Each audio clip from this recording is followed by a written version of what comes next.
Let's go straight over to Conservative MP for Ipswich and member of the Common Sense Group, Tom Hunt. Good morning, Tom. Good morning.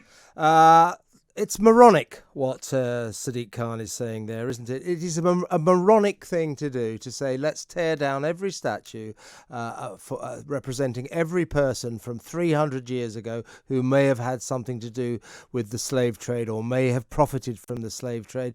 This is the revisionist version of history. Why can't we live with these statues, explain what they are, and not pull them down? It's a disgrace. Well, it is. I mean, I think it's cost about £250,000. And I think, bearing in mind, Sadiq Khan, I think, is increasing his share of local taxation by 10%. And at the same time, he's spending £250,000 on this. I mean, I think the point is just, what is he looking to achieve by doing all of this? Does he think it's going to bring people closer together? Or does he actually think it's going to create more division? And does he actually think... I seriously question it. I mean, let's not forget the fact that Sadiq Khan is the most senior elected Labour politician in the country. And I think his behaviour on this gives us a little bit of an indication of what it would actually be like to be under a Labour government at the moment. And I really think we need to highlight how ridiculous it is. Yeah, as you say, Sadiq Khan, I mean, this is a situation going on all over the country, so this isn't necessarily a London-centric story. But in the capital, Sadiq Khan, the mayor, is spending £250,000. I suspect the bill will come to a lot more than that in the end, setting up a statues commission made up of 15 mainly left-wing activists who are going to sit in judgment of every statue in the capital and decide whether or not it can remain standing.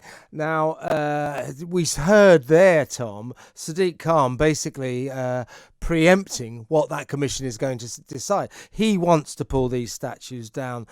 We saw that statue of Edward Colston down in Bristol getting pulled down by the crowd while the cops knelt down and prayed to Black Lives Matter and watched them do it.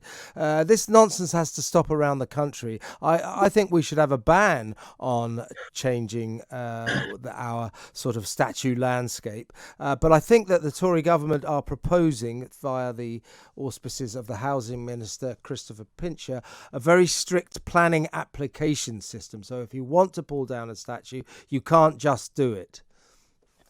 Well, I'll be absolutely honest. If that what happened with the Colston statue in Bristol had happened in Suffolk, I mean, I would be calling for all officers involved in that to no longer be officers, because they stood by and allowed that to happen. But I do think that if you look at the people on Sadiq Khan's panel, of course, there's a clear agenda there. They all come from one particular political persuasion. They're all likely to be the sorts of people who are going to be calling for these statues to be called down. And in fact, I think one of the members there's been some hoo-ha this last week because one of the members has made a series of anti-Semitic comments in the past and has had to actually stand aside from the panel. So the whole thing is just ludicrous. I think it's probably incredibly embarrassing to Keir Starmer, who's trying to get the Labour Party to sort of move on from a lot of this sort of woke craziness. But I have to say that I also have a bit of an issue with not just taking down the statues, but sometimes even the retain and explain. Because when you look at what Historic England are doing, they've basically set up this report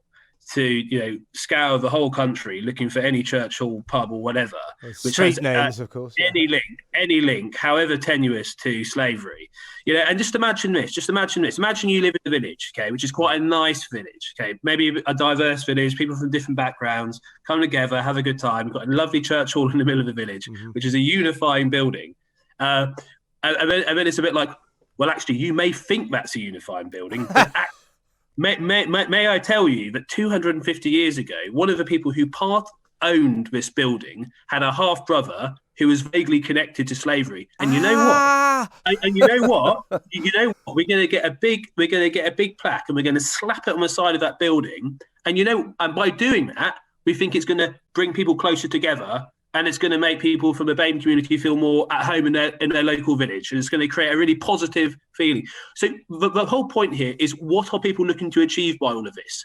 What are they looking to achieve? Because what I think they're looking to achieve is to get us to a point where we feel ashamed to be British. They want to scour our history, however long ago it was, for anything we may have done which is wrong. They want to blow it up and publicise it all. And they want to find 1,000,001 reasons why we should no longer be proud to be British. This is at the heart of the Labour Party. I mean, you look at the comments that Lisa Nandy made when I she agree. attacked Boris Johnson for wanting to defend the Churchill statue on Parliament Square from protesters.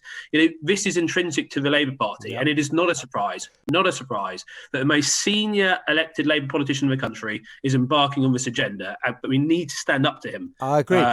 It infantilises us by suggesting that we cannot bear to live with statues that, as you say, have extremely tenuous connections to slavery 3-4 centuries ago. It's ridiculous. On a general basis, your Common Sense Group, you're going to fight wokeism, and I think it's a very important issue. What do you feel about the fact that all MPs have been asked to take conscious bias training? The BBC has announced that 95% of its staff will have to undergo training to tell them that although they don't think they're racists, they actually are. Unconscious bias training is very controversial, to say the least. It's non-scientific. It's got to stop. I only got 30 seconds, Tom. What do you think? I refuse to do it. Like with a number of other MPs, we refuse to take part in it. And I'm pleased now that the government has made its views very clear on all of this. It is not a requirement for MPs to do it, and we will not be doing it. I don't think it. I don't. Again, what are you looking to achieve with all of these things? You should come back to that question. What are you looking to achieve? Perfect, You Tom. honestly think a ridiculous blue puppet is going to try and make a positive difference here? Because I've got a blue puppet leading these sessions.